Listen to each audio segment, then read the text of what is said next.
નમસ્કાર વિદ્યાર્થી મિત્રો, તપોવન વિદ્યાલય વડાગામ ડિસ્ટન્સ લર્નિંગમાં આપનું હાર્દિક સ્વાગત છે।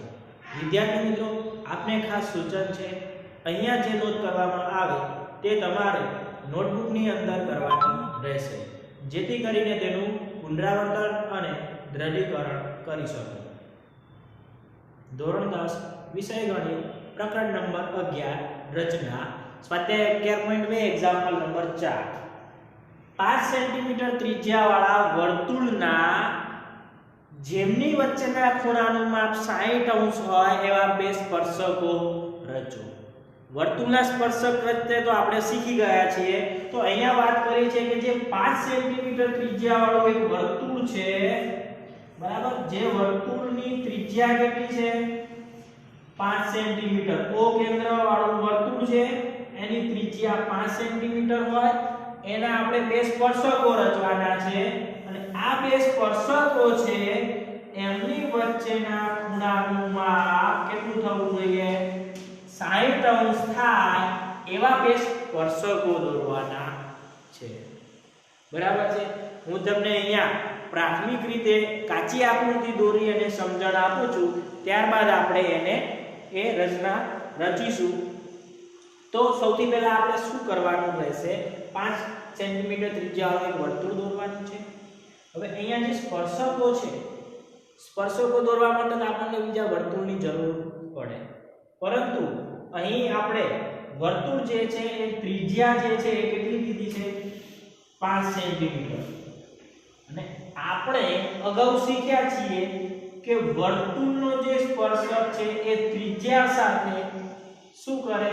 તો કે એને લંબ હોય એટલે એની સાથે 90 અંશનો ખૂણો રચે। એ જ રીતે વર્તુળનો બીજો સ્પર્શક છે એ પણ શું કરે? તો કે વર્તુળની જે ત્રિજ્યા છે એની સાથે લંબ હોય એટલે કે ત્યાં પણ શું કરે? 90 અંશનો ખૂણો રચે। આ બે વર્તુળના સ્પર્શકો છે, એનું જે ખૂણાનું માપ છે વર્તુળના સ્પર્શકો 60 અંશ થવું જોઈએ। અને આપણે જાણીએ છીએ કે વર્તુળના સ્પર્શકો ત્રિજ્યા સાથે શું કરે? કાટખૂણે છેદે, એને લંબ હોય। તો અહીંયા આપણે જોઈ શકીએ છીએ, ધારો કે આનું નામ AB આપીએ અને આ એનું નામ C આપીએ, તો અહીંયા AOBC એક ચતુષ્કોણ રચે છે। ચાર ખૂણા છે, ખૂણો 1, ખૂણો 2, ખૂણો 3 અને અહીંયા પણ એક ખૂણો છે, બરાબર છે। તો એ ખૂણાનું માપ કેટલું હશે? અહીંયા જો ખૂણો A, ખૂણો B, ખૂણો C અને ખૂણો O A B C અને O ચાર ખૂણા છે, તો ચાર ખૂણાનો સરવાળો કેટલો થાય? 360 અંશ થાય। તો અહીંયા ખૂણા A નું માપ 90 છે, B નું માપ 90 છે, ખૂણા C નું માપ 60 થાય તેવો રચવાનો છે, તો A નું માપ 60 છે। અહીંયા કેટલાનો ખૂણો હશે? આપણે એ ખૂણાનું માપ શોધીએ તો કેટલું મળે? 90 ને 90 180 ને 60 240 વત્તા ખૂણો O બરાબર 360, ખૂણો O બરાબર 360 માઈનસ 240, તો ખૂણા O નું માપ કેટલું થાય? 360 માંથી 240 બાદ કરો એટલે તમને મળે 120 અંશ। તો આ જે ખૂણા O નું માપ છે એ માપ 120 અંશ થશે। હવે વર્તુળના સ્પર્શકની રચના કરવાની છે ત્યારે તમારે અહીંયા શું કરવું પડશે? તો સૌથી પહેલા એનો સ્પર્શક દોરવા માટે તમે જે ત્રિજ્યા દોરો છો ત્યાં તમારે એનો લંબ દોરવો પડશે। 90 અંશનો ખૂણો રચવાનો છે। 90 અંશનો ખૂણો રચીશો તમે અહીંયા એટલે તમને અહીંયા પહેલો સ્પર્શક મળશે। ત્યારબાદ બિંદુ O થી તમારે અહીંયા 120 અંશ થાય એ રીતે એક બીજી ત્રિજ્યા દોરવાની રહેશે। કેટલી? 120 અંશનો ખૂણો બને એ રીતે અહીંયા તમારે એક બીજી ત્રિજ્યા દોરવાની રહેશે। આ ત્રિજ્યા દોરશો એટલે અહીંયાથી ફરીથી તમારે 90 અંશનો ખૂણો થાય એ રીતે એક બીજો સ્પર્શક દોરવાનો રહેશે। તો તમે એ રીતે સ્ટેપ કરશો એટલે તમને માંગેલ વર્તુળના બે સ્પર્શકો મળી જશે, બરાબર છે। કેવી રીતે દોરવાનું છે એ હવે હું તમને સમજાવું છું દોરીને, તમે ખાસ ધ્યાનથી સમજો। તો આપણે સૌથી પહેલા શું કરીશું કે એક કેન્દ્ર નક્કી કરી, ચલો એક કેન્દ્ર નક્કી કરી દઈએ. ધારો કે અહીંયા એક કેન્દ્ર આપણે નક્કી કરી દીધું. એક કેન્દ્ર છે O. હવે આ O કેન્દ્ર છે ત્યાંથી કેટલી સેન્ટીમીટર ત્રિજ્યાવાળું વર્તુળ દોરવાનું છે? 5 સેન્ટીમીટર ત્રિજ્યાવાળું વર્તુળ દોરો. તો તમારે પરિકરની મદદથી 5 સેન્ટીમીટરનું માપ લેવાનું રહેશે અને 5 સેન્ટીમીટરનું માપ લીધા બાદ તમારે એક વર્તુળ દોરવાનું છે. તો આપણે અહીંયા એક વર્તુળની રચના કરી દઈએ.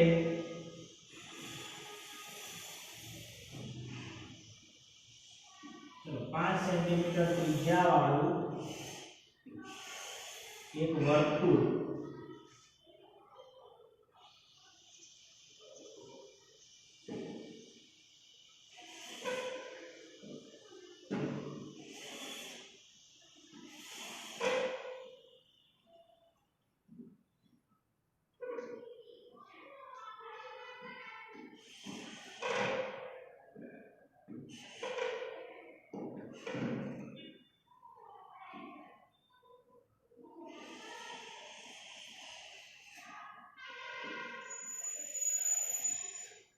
ચલો અહીંયા 5 સેન્ટીમીટર ત્રિજ્યાવાળું એક વર્તુળ એની રચના થઈ ગઈ.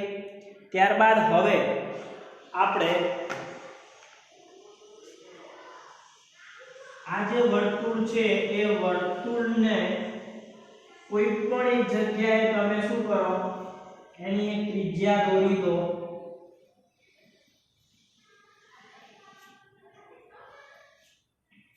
બરાબર? તમને જ્યાં યોગ્ય લાગે એ જગ્યાએ તમે એની એક ત્રિજ્યા દોરો, કોઈ પણ એક જગ્યાએ. તો ધારો કે આપણે અહીંયા વર્તુળના કેન્દ્રથી અહીંયા એક આપણે ત્રિજ્યા દોરી લઈએ. બરાબર છે?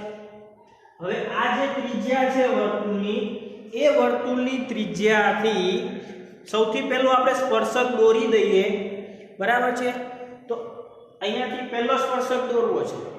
તો આપણે એક કામ કરીએ, સ્પર્શક જે છે એ વર્તુળની ત્રિજ્યા સાથે શું કરે, 90 અંશનો ખૂણો બનાવે. તો અહીંયા આપણે 90 અંશનો ખૂણો બનાવવાનો છે. તો સૌથી પહેલું લેક્ચર હતું જે ચેપ્ટર નંબર 11 નું, એની અંદર આપણે 90 અંશનો ખૂણો બનાવતા શીખ્યા છીએ. તો 90 અંશનો ખૂણો બનાવવો હોય તો આપણે શું કરવું પડે? જે બિંદુએ 90 અંશનો ખૂણો બનાવવો છે એ બિંદુથી સૌથી પહેલા તો એક કોઈ પણ ત્રિજ્યા લઈ એક અર્ધવર્તુળની રચના કરવાની રહેશે, અથવા તો તમારે એક ચાપ દોરવાનો રહેશે. તો આપણે અહીંયા એક ચાપ દોરી દઈએ. કોઈ પણ ત્રિજ્યા લઈ અને તમારે શું કરવાનું છે, એક ચાપ રચવાનો છે. આ જે ચાપ છે એ જ માપ રાખી તમારે પ્રથમ બિંદુ છે ત્યાંથી એક ચાપ રચવાનો, જે પ્રથમ અર્ધવર્તુળ છે એની અંદર પ્રથમ ચાપ છે ત્યાંથી ફરીથી એની ઉપર જ ચાપ રચવાનો રહેશે. ઓકે, બે ચાપ મળી ગયા. હવે આ જે બંને ચાપ છે એ બંને ચાપ ઉપરથી ફરી એક વખત આપણે ઉપર ચાપ દોરવાના રહેશે. તો આપણે અહીંયા ફરીથી એક ચાપ દોરીએ અને એક ચાપ અહીંયાથી દોરીએ. તો જે આ બંને ચાપનું છેદ બિંદુ મળશે એ છેદ બિંદુને આપણે શું કરીશું, વર્તુળ ઉપરનું જે ત્રિજ્યાનું બિંદુ છે એની સાથે જોડવાનું રહેશે. તો હવે આપણે એને જોડી દઈએ. ચલો હવે એને જોડીએ તો આપણને અહીંયા એક વર્તુળનો સ્પર્શક મળી જશે જે વર્તુળની ત્રિજ્યા સાથે શું કરે છે, 90 અંશનો ખૂણો બનાવે છે.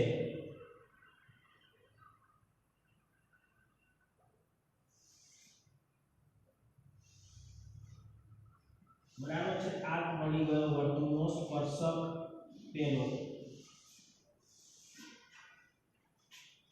જરૂર પડશે, યોગ્ય લાગશે એ રીતે આપણે આગળ લંબાવી દઈશું. અત્યારે આપણે વર્તુળનો સ્પર્શક જે છે આટલું દોરીએ છીએ.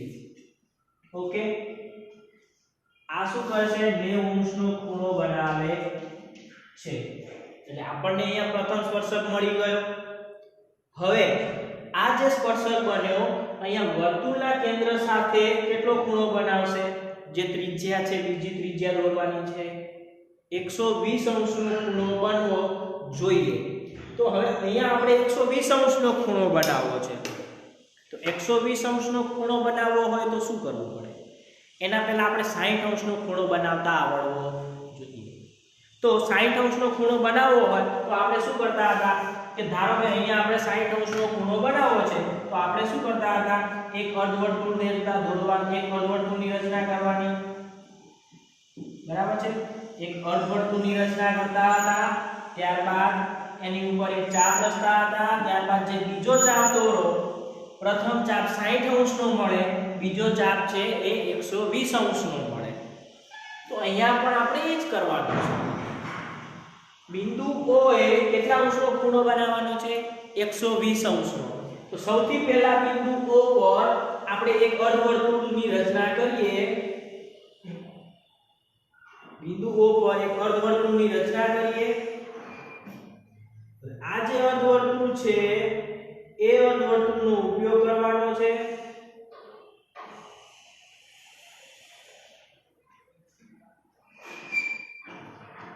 એની ઉપર 120 અંશનો ખૂણો બનાવવાનો છે. એટલે પ્રથમ જે ચાપ છે અહીંયા પ્રથમ બિંદુથી એક ચાપ દોરીએ, ફરીથી એ જે ચાપ મળે છે એ જ ચાપથી તમારે બીજો ચાપ રચવાનો રહેશે.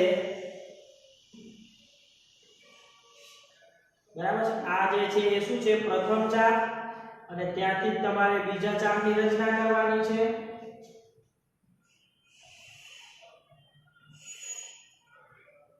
પ્રથમ ચાપ જે છે એ 60 અંશનો ખૂણો બનાવે, બીજો ચાપ છે એ શું કરે? 120 અંશનો ખૂણો બનાવશે. એટલે હવે જે બીજો ચાપ છે એ ચાપના છેદ બિંદુ સાથે જોડતી રેખાખંડ આપણે રચવાનો છે, જે વર્તુળની શું મળશે? ત્રિજ્યા મળશે. અહીંયા મળી ગયું તમને વર્તુળની ત્રિજ્યા. ઓકે, સૌથી પહેલા આપણે શું કર્યું? કોઈ પણ એક માપનું અર્ધવર્તુળની રચના કરી. આ અર્ધવર્તુળ ઉપર પરિકરની મદદથી બે ચાપ રચવાના રહેશે. પહેલો ચાપ અને અહીંયાથી બીજો ચાપ. એ બંનેનું જે છેદ બિંદુ છે એ છેદ બિંદુમાંથી પસાર થતી એક રેખાખંડ દોરવાનો છે. એટલે વર્તુળની બીજી ત્રિજ્યા દોરવાની છે. અહીંયા નામ આપણે B આપીએ, આ જે છે એનું નામ A આપીએ. હવે આપણે વાત કરી હતી કે વર્તુળના સ્પર્શક સાથે વર્તુળની ત્રિજ્યા શું કરે? લંબ હોય એટલે 90 અંશનો ખૂણો બનાવે.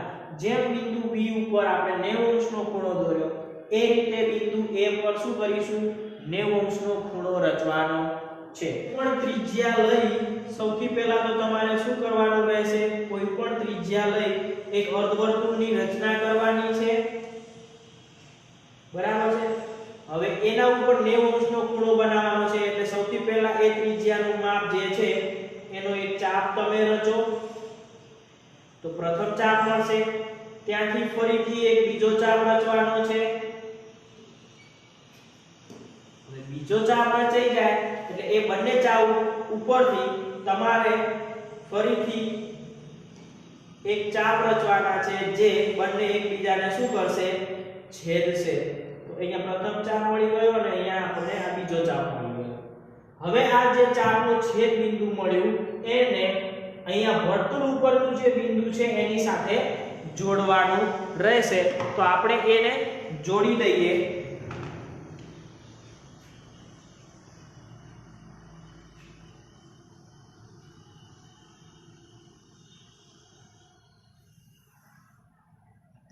આ મળી ગયો આપણને વર્તુળનો બીજો સ્પર્શક. ઓકે, એને આપણે લંબાઈ દઈએ. તો આ મળી ગયો વર્તુળનો બીજો સ્પર્શક. આ ખૂણાનું માપ પણ કેટલું છે? 90 અંશ. કારણ કે વર્તુળનો સ્પર્શક એ ત્રિજ્યા સાથે 90 અંશનો ખૂણો બનાવે. આ મળ્યું માપ આપણને 120 અંશ, આ 90 અંશ, અને આ મળી ગયું વર્તુળના બે સ્પર્શકો વચ્ચેનો ખૂણો કેટલો?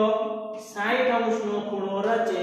એ રીતે આપણને વર્તુળના બે સ્પર્શકો મળી ગયા. અને છેદ બિંદુનું નામ આપણે આપી દઈએ C. તો આ મળી ગઈ આપણને ભાગેલ રચના. હવે આના આપણે શું કરવાનું રહેશે? રચનાના મુદ્દા લખવાના છે. હવે રચનાના મુદ્દા તો એની અંદર સૌથી પહેલું કામ આપણે શું કર્યું તો કે O કેન્દ્ર વાળું અને 5 સેન્ટીમીટર ત્રિજ્યા વાળું એક વર્તુળ દોરો. હવે આ વર્તુળની જે ત્રિજ્યાઓ છે એમની વચ્ચે 60 120 અંશનો ખૂણો રચાય એ રીતે આપણે AOB દોરવાનું છે. બરાબર છે. અહીંયા સૌથી પહેલું કામ આપણે શું કર્યું હતું તો કે OB ત્રિજ્યા દોરી અને એનો લંબ દોર્યો હતો. તમે એ ન કરો, સૌથી પહેલા કોઈ પણ એક ત્રિજ્યા દોરી અને ત્યાં 120 અંશનો ખૂણો બનાવી એક બીજી ત્રિજ્યા દોરો તો પણ રચના કમ્પ્લીટ થઈ જશે. તો આપણે અહીંયા AOB બરાબર 120 થાય એવી બે ત્રિજ્યાઓ દોરી. A અને B બિંદુ જે છે વર્તુળ ઉપરના એ બંને બિંદુ સાથે લંબ થાય એટલે કે 90 અંશનો ખૂણો બનાવે એવા બે કિરણ દોરો જે બિંદુ C ની અંદર છેદશે. હવે CA અને CB જે બંને વર્તુળના સ્પર્શકો જે આપણને દોરવાના હતા એટલે કે માગેલ વર્તુળના સ્પર્શકો CA અને CB છે જેમની વચ્ચેના ખૂણાનું માપ 60 અંશ થાય છે. તો આ થઈ ગઈ આપણે માગેલ વર્તુળની રચના.